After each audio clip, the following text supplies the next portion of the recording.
Dollar Group ambao tunapeana chakula kwa zaidi ya familia 200 ambazo hawajiwezi katika sehemu hii ya Nairobi. Na miezi 7 tangu alipozuru katika eneo la Mlima Kenya, Rais William Ruto anarejea katika eneo hilo katika ziara ya kikazi ya siku 5 kuanzia Jumane.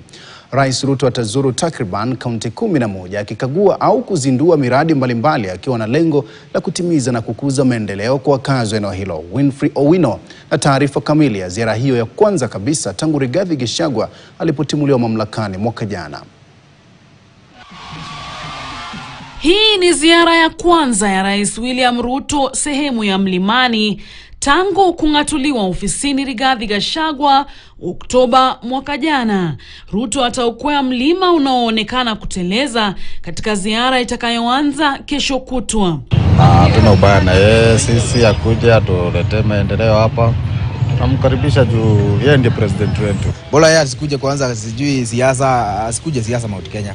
Ikulu inaonyesha kuwa rais atazuru kaunti zaidi ya 10. Hata hivyo, haijabainika wazi iwapo atapitia kaunti ya Nakuru ambayo huwekwa kwenye eneo la mlima kutokana na wanavyopiga kura licha ya kupatikana eneo la bonde la ufa. Vijana hoye! Ruto pia atazuru maeneo ya Mlima Kenya Magharibi kukagua ujenzi wa hospitali ya JM mjini Laikipia na chuo cha matabibu KMTC kaunti ya Murang'a. Miongoni mwa miradi atakayozuru katika eneo la Mlima Kenya Mashariki ni uzinduzi wa ujenzi wa nyumba ya polisi na wanafunzi wa chuo kikuu cha Tharaka. Pia atazuru mradi wa maji katika eneo la Kiembere kaunti ya Embu.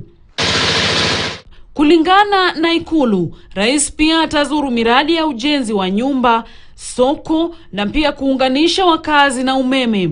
Wiki iliyopita, naibu rais Kithure Kindiki alikita kambi katika eneo hilo, huku maandalizi kabambe yakifanywa kabla ya rais kuwasili. Ziara ya rais Mlima Kenya inatarajiwa kukamilika Jumamosi. Winfrey Owino, KTN. Kiongozi wa wengi katika bunge la kitaifa